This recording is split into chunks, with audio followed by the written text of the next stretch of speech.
Hi everyone, welcome to my session. चलते हैं हम अपने चैप्टर नंबर सेकंड की तरफ। ठीक है, 9th क्लास का सेकंड चैप्टर करने वाली है। इससे पहले जो चैनल पर वो चैनल को लाइक शेयर एंड सब्सक्राइब जरूर कर लेना, ताकि जो आने वाली क्लासेज आपको मिल सके। देरी ना करते हुए हम चलते हैं। चैप्टर का नाम देख लेते भाई। क्या भारत का जो भौतिक स्वरूप, जो पर्वत पठार मैदानों के बारे में जानकारी प्राप्त करेंगे। क्या भारत का भौतिक स्वरूप कैसा है। जैसा कि आप जानते हैं कि भारत विभिन्न स्थल आकृतियों वाला एक विशाल देश है। आप किस प्रकार के क्षेत्र यानी कि भूभाग में रहते हैं। यदि आप मैदानी क्षेत्र में रहते हैं तो आप वहाँ के जो दूर तक के जो फैले विशाल मैदानों से परिचित होंगे, यानी कि आप जानकारी होगी आपको मैदानों के बारे में। यदि पर्वतीय क्षेत्रों के निवासी है तो आप पर्वतीय के ढलानों घाटियों के बारे में आपको जानकारी होगी। वास्तव में हमारे देश में हर प्रकार की जो भू आकृतियाँ पाई जाती हैं, जैसे पर्वत, मैदान, मरुस्थल, पठार और द्वीप समूह।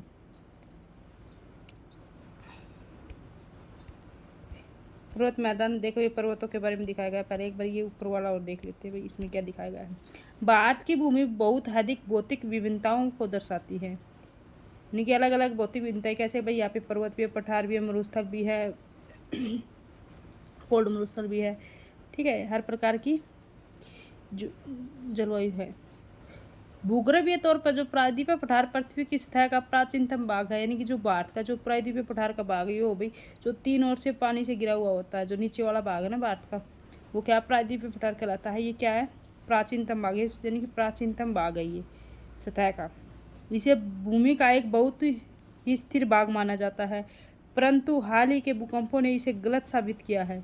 हिमालय और उत्तरी मैदान हाल में बनी जो स्थलाकृतियाँ हैं, हिमालय के अंदर जो उत्तरी मैदान है वे और जो स्थलाकृतियाँ बनी है वे क्या है, कुछ टाइम पहले यानी कि बनी थी। भूगर्भ वैज्ञानिकों के अनुसार हिमालय पर्वत एक अस्थिर भाग है, यानी कि अस्थिर भाग यानी कि स्थिर नहीं है, ये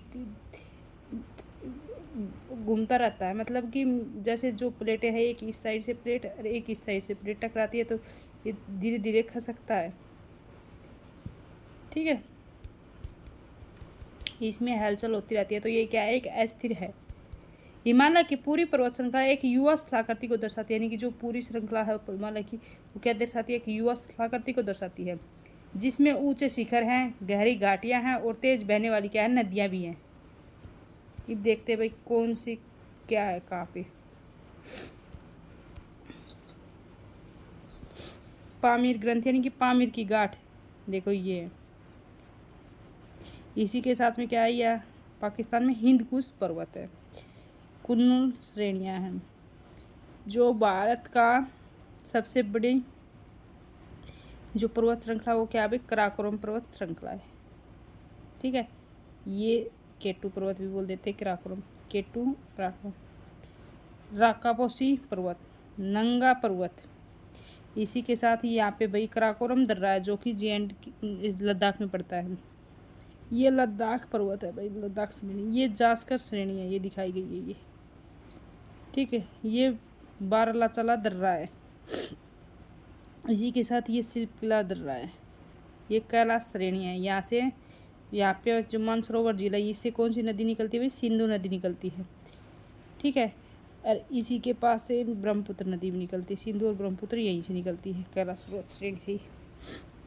ब्रह्मदाता, गुरला मिंदाता, ये भी एक कोई नदी है भाई।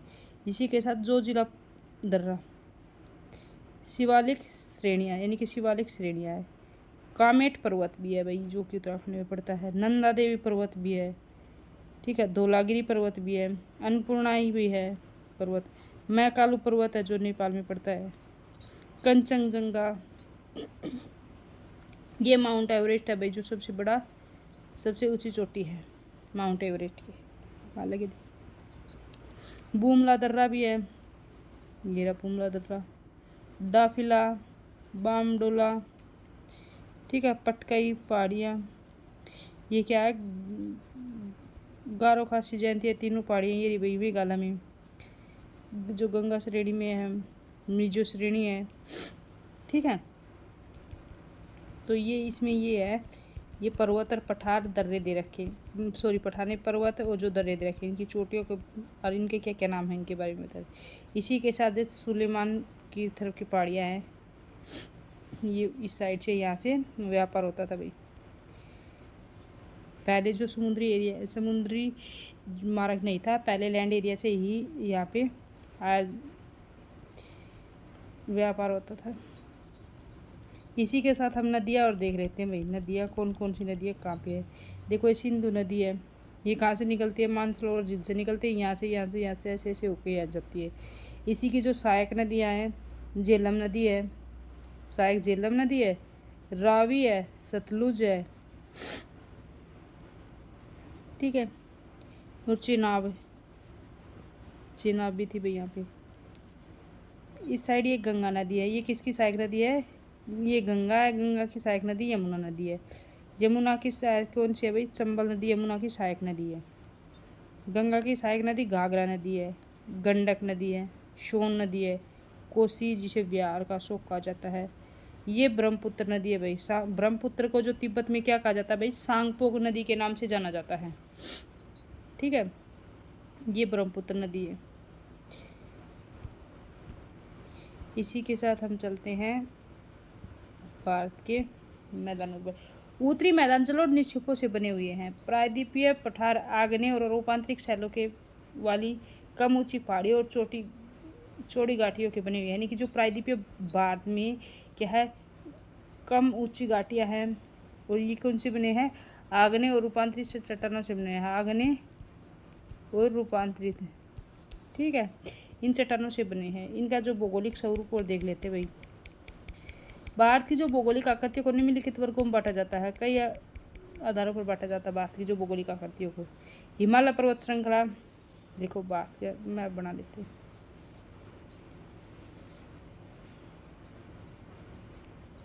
ऐसा ही बना भाई मैप, तो ये ऊपर जगह आती, ये तो हिमालय पर्वत श्रृंखला हो गई।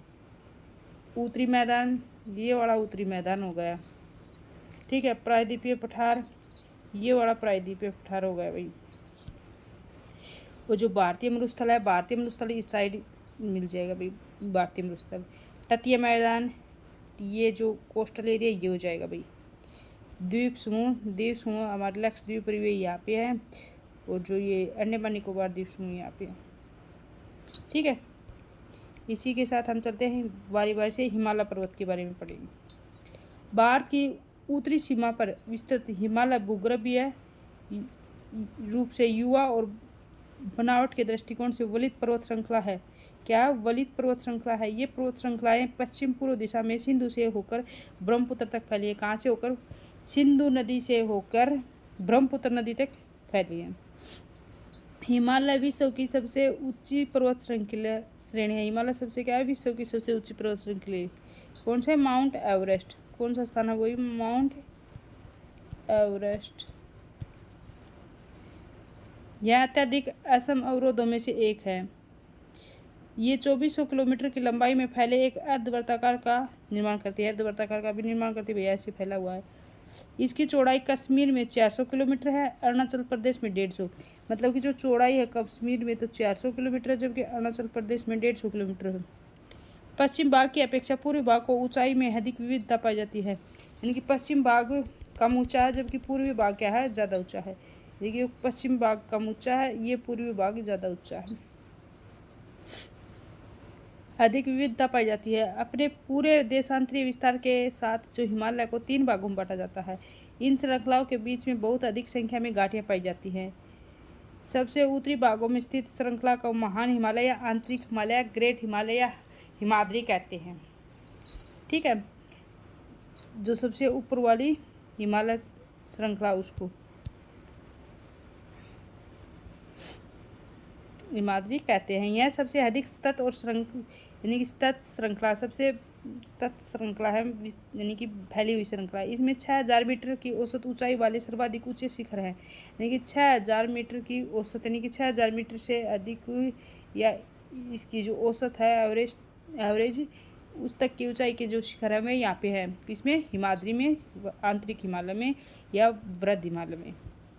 ठीक है, इसमें हिमालय के सभी मुख्य शिखर हैं। हिमालय के जो शिखर हैं वे भी क्या है, मेन शिखर इसी में आते हैं। इन शिखरों के बारे में हम बारी बारी से बातें करते हैं। देखो, माउंट एवरेस्ट सबसे ऊंचा शिखर कहाँ पे है, जो कि नेपाल में पड़ता है। इसकी ऊंचाई कितनी है भाई, 8,848 मीटर है। कंचनजंगा की, ये भारत में है। कंचनजंगा कहाँ पे, भारत में है। इसकी कितनी है, 8,598 मीटर। कितनी है, 8,598 मीटर। मकालू की कितनी है भाई, नेपाल में है, जो कि मकालू पर्वत कहाँ पे, नेपाल में है, 8,481। धौलागिरी पर्वत कहाँ पे है, नेपाल में है। ये भी कितनी है, 8,172 मीटर है। इसी के साथ हम और देख लेते हैं नंगा पर्वत भारत में है। ये कहाँ है, 8,126। अन्नपूर्णा पर्वत नेपाल में पड़ेगा, 8,078। नंदा देवी पर्वत भारत में पड़ेगा, ये 7,817। कामेट पर्वत भारत में है, ये कितने, 7,756। नामचा बरुआ भारत में है, 7,756 है। गुरुला मंदाता नेपाल में है, क्या है, 7,728। ये इनकी मेन चोटियाँ हैं। ठीक है। महान हिमालय के वलय की प्रकृति असममित है। हिमालय के इस भाग को क्रोड ग्रेनाइट का बना हुआ है, यानी कि जो ये भाग है महान हिमालय, जो बड़ा हिमालय है, ग्रेट हिमालय या हिमाद्री, ये किसका बना हुआ है, क्रोड ग्रेनाइट का बना हुआ है। यह श्रृंखला हमेशा बर्फ से ढकी रहती है। इससे बहुत सी हिमालय का प्रभाव, यानी कि ये श्रृंखला ज़्यादातर बर्फ से ढकी हुई है। और यहाँ से हिमालय मतलब कि जो नदियाँ निकलती हैं, जो हिम को पिघलने के बाद में जो नदियाँ बनती है, वो क्या है, नदियाँ निकलती है, वो हिमालय कहलाती हैं। महान हिमालय में पाई जाने वाली हिमालयों और दर्रों के नाम ये भी देखेंगे भाई। और सबसे ऊंचे शिखर के बारे में बात करेंगे। हिमाद्री के दक्षिण में स्थित है। हिमाद्री के दक्षिण में स्थित श्रृंखला सबसे अधिक असम है एवं हिमाचल और निमिल हिमालय के साथ से जानी जाती है। यानी कि जो आसाम में जो श्रृंखला है वो सबसे अधिक है, जो कि निम्न हिमालय के नाम से जानी जाती है। इन श्रृंखलाओं का निर्माण अत्यधिक संपीड़ित और परिवर्तित शैलों से हुआ। किससे, अत्यधिक संपीड़ित और जो परिवर्तित शैलों है ना, उनसे हुआ है। इनकी जो ऊंचाई वह 3,700 मीटर है। कितनी है भाई, इनकी 3,700 मीटर है, जो हिमाद्री के दक्षिण में स्थित है, जो कि हिमाचल भी कहते हैं उसे। सेकंड जो श्रृंखला होती है उसे या निम्न हिमालय भी कहते हैं। ठीक है। और लास्ट को क्या कहेंगे भाई, शिवालिक कहेंगे। फर्स्ट हिमाद्री, सेकंड हिमाचल या निम्न हिमालय,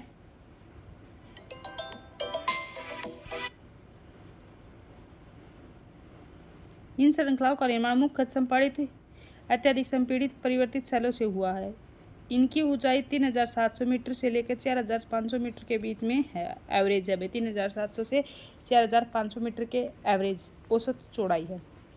50 किलोमीटर है। औसत चौड़ाई कितनी भी, 50 किलोमीटर पड़ती है। जबकि पीर पंचाल श्रेणी सबसे लंबी और सबसे महत्वपूर्ण श्रृंखला है, जो कि हिमालय की है या फिर निम्न हिमालय की है।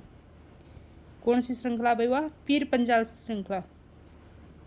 कौन सी, पीर पंचाल श्रृंखला। और धौलाधर और महाभारत श्रृंखलाएं भी महत्वपूर्ण है। पीर पंचाल श्रृंखला, धौलाधर श्रृंखला और जो महाभारत श्रृंखला है, तीनों श्रृंखलाएं किसकी है भाई, हिमाचल या निम्न हिमालय की है। इसी श्रृंखला में कश्मीर की घाटी और हिमाचल के कांगड़ा और कुल्लू की घाटियाँ स्थित है। यानी कि जो ये श्रृंखलाएं हैं, धौलागिरा जो हिमाचल या निम्न हिमालय की जो श्रृंखलाएं हैं, इसमें कांगड़ा भी है, कुल्लू में भी है, हिमाचल के जो सभी घाटियाँ इसमें शामिल आते हैं। इस क्षेत्र को पहाड़ी नगरों के नाम से जाना जाता है। इस नाम से जाना जाता है, पहाड़ी नगरों के नाम से। इसी के साथ हिमालय का सबसे बाहरी श्रृंखला को शिवालिक कहते हैं। क्या कहते हैं, शिवालिक कहते हैं। इसकी जो चौड़ाई है 10 से 50 किलोमीटर है। कितने, 10 से 50 किलोमीटर, या ऊंचाई 900 से 1100 मीटर के बीच है। कितनी, 900 से 1100 मीटर के बीच ऊंचाई है, या 10 से 50 किलोमीटर के बीच में इसकी चौड़ाई है। ये श्रृंखलाएं उत्तर में स्थित हैं। मुख्य हिमालय की श्रृंखलाओं से नदियाँ द्वारा लाई गई जो असंपीड़ित अवसादों से बनी है। यानी कि जो नदी जो बहाकर लाती है मलगब वगैरह, वो यहाँ पे जमा करती है, उससे ये बनी हुई है। ये घाटियाँ बजरी जलोढ़ की जो मोटी परत से ढकी हुई है। निम्न हिमालय तथा शिवालिक के बीच में स्थित जो लंबवत घाटी को दून के नाम से जाना जाता है। यानी कि जो एक तो वर्ध हिमालय आ गया, फिर आ गया निम्न हिमालय, और ये आ गया शिवालिक। इनके दोनों के बीच में जो जगह है उसे किस नाम से जाना जाता है? दून घाटी के नाम से जाना जाता है। किसके नाम से जाना जाता है? दून घाटी के नाम से जाना जाता है।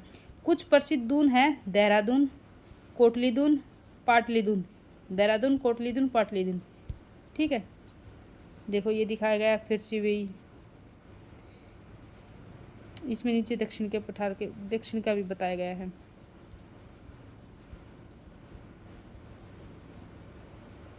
एक बार ये देख लेते, पास देखेंगे वो। साथ में फैला है। इन्हें पूर्वांचल या पूर्वी पहाड़ियों तथा पर्वत श्रृंखलाओं के नाम से जाना जाता है। ये पहाड़ियाँ उत्तर पूर्वी राज्य से होकर गुजरती हैं तथा मजबूत बलुआ पत्थर जो औषधि सेल हैं से बनी हैं। ये घने जंगलों से ढकी हैं। अधिकतर जो समानांतर श्रृंखलाएं एवं घाटियों के रूप में फैली। पूर्वांचल में जो पटकाई की पहाड़ियाँ, नागा पहाड़ियाँ, मिजो पहाड़ियाँ, मणिपुर की जो पहाड़ियाँ हैं ये पूर्वांचल के नाम से जानी जाती हैं। ठीक है, एक मिनट हो गया। पूर्वांचल में तो बाद में जाना था भैया, हमें हिमालय पर्वत के बारे में पढ़ना था। मतलब इस उत्तर दक्षिण के अतिरिक्त जो हिमालय को पश्चिम से पूर्व तक स्थित क्षेत्रों के आधार पर भी विभाजित किया जाता है। इन वर्गीकरणों को नदी घाटियों की सीमाओं के आधार पर किया जाता है। उदाहरण के लिए जो सतलुज और सिंधु के बीच में स्थित हिमालय के भाग को क्या कहते हैं? पंजाब हिमालय कहते हैं। किसके बीच? सतलुज और सिंधु नदी के बीच के भाग को क्या कहते हैं? पंजाब हिमालय के नाम से जाना जाता है। लेकिन पश्चिम से पूर्व तक क्रम इसे कश्मीर और हिमाचल हिमालय के नाम से भी जाना जाता है। सतलुज और जो काली नदियों के बीच में स्थित हिमालय के भाग को कुमाऊं हिमालय के नाम से जाना जाता है। किसके? सतलुज और जो काली नदियों के बीच के हिमालय को, सतलुज नदी और जो काली नदियाँ उनके बीच के जो हिमालय है उसको किस नाम से जाना जाता है? कुमाऊं हिमालय के नाम से जाना जाता है। काली तथा तीस्ता नदियाँ नेपाल हिमालय का तथा तीस्ता और दिहांग नदियाँ असम हिमालय का सीमांकन करती है। मतलब कि जो काली और तीस्ता नदियाँ भी तो नेपाल हिमालय के सीमांकन करती है, और तीस्ता और जो दिहांग नदी आगे वो किसका करती है? असम हिमालय के सीमांकन करती है।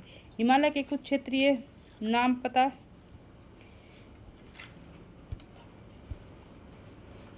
लगाए। ब्रह्मपुत्र, जो ब्रह्मपुत्र हिमालय की सबसे पूर्वी सीमा बनाती है। ब्रह्मपुत्र जो नदी है वो हिमालय की क्या सबसे पूर्वी सीमा बनाती है।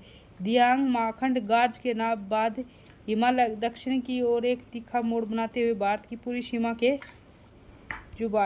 सीमा उसके साथ फैला है। इन्हें पूर्वांचल हिमालय तथा पूर्वी पहाड़ियों तथा पर्वत श्रृंखलाओं के नाम से भी जाना जाता है। ये पहाड़ियाँ उत्तर पूर्वी राज्यों से होकर गुजरती है। मजबूत बलुआ पत्थर जैसे औषधि सेल से बनी है। ये घने जंगलों से ढका है। अधिकतर समानांतर श्रृंखलाओं एवं घाटियों के रूप में फैली है। पूर्वांचल में पटकाई, नागा, मिजो और मणिपुरी पहाड़ियाँ पाई जाती है जो कि मेघालय में है। गारो खासी जयंतिया। उत्तरी मैदान के बारे में देख लेते भाई। उत्तर मैदान 3 प्रमुख नदी प्रणालियों सिंधु नदी, गंगा नदी तथा ब्रह्मपुत्र तथा इनकी सहायक नदियों से बना है। कौन सा? उत्तरी मैदान। इन मैदानों में जलोढ़ मृदा ज़्यादा है, यानी कि जलोढ़ मृदा के कारण ये मैदान बने। लाखों वर्षों से जो हिमालय के गिरिपाद में स्थित है बहुत बड़े जो बेसिन द्रोणी में जो जलोढ़ों का निक्षेप हुआ है, यानी जो लाखों वर्षों से गंगाएं जो नदियाँ आ रही है बह बह के जो मलबा ला रही है उससे क्या है? इस मैदान का निर्माण हुआ है। ठीक है, जिससे कि इस मैदान का निर्माण हुआ है। विस्तार 7 लाख वर्ग किलोमीटर के क्षेत्र पर है, यानी कि जो उत्तरी मैदान है उसका विस्तार 7 लाख वर्ग किलोमीटर क्षेत्र में है। कितना? 7 लाख वर्ग किलोमीटर क्षेत्र पर फैला हुआ है। यह मैदान लगभग 2400 किलोमीटर लंबा है और 240 से 320 किलोमीटर चौड़ा है। 240 से 320 किलोमीटर क्या है भैया? इनकी चौड़ाई है इस मैदान की, जो उत्तरी मैदान है इसकी। यह सघन जनसंख्या वाला भौगोलिक क्षेत्र है, क्योंकि यहाँ पे ज़्यादा जनसंख्या पाई जाती है। रहने के लिए सुविधाएं अच्छी हैं। समृद्ध मृदा आवरण, पर्याप्त पानी की उपलब्धता और अनुकूल जलवायु के कारण कृषि की दृष्टि से यह भारत में अत्यधिक उत्पादित क्षेत्र है। उत्तरी पर्वतों से आने वाली जो नदियाँ निक्षेपण कार्य में लगी हुई हैं, नदी के निचले भागों में ढाल कम होने के कारण नदी की जो गति कम हो जाती है, जिसके परिणाम स्वरूप जो नदियों के अंदर जो द्वीपों के निर्माण होता है। ये नदियाँ अपने निचले भाग में गाद एकत्र हो जाने के कारण बहुत ही धाराओं में बढ़ जाती है, यानी कि जो मलबा इकट्ठा होने के कारण ये क्या अलग अलग धाराओं में बढ़ जाती है। इन धाराओं में वितरिकाएँ कहा जाता है। जो ये धाराएँ बढ़ती हैं इनको क्या कहते हैं? वितरिका कहते हैं। ये अलग अलग धाराएँ बढ़ती हैं, जैसे आगे से एक नदी है तो इनको क्या कहेंगे? वितरिका कहेंगे। ठीक है, इसी के साथ दोआब क्या होता है भाई? दो नदियों के बीच के संगम क्षेत्र को क्या कहते हैं? दोआब कहते हैं। दोआब, दो नदियों के जो बीच में संगम जगह बच जाती है उसे क्या कहते हैं? दोआब कहते हैं। दो तथा आब मतलब पानी, यानी कि पंजाब में दो शब्दों से मिलकर बना है। पंज का अर्थ है पाँच और आब से का अर्थ है पानी, यानी कि 5 नदियों का संगम पंजाब हो जाएगा। और जो दो आब क्या होता है? दो नदियों का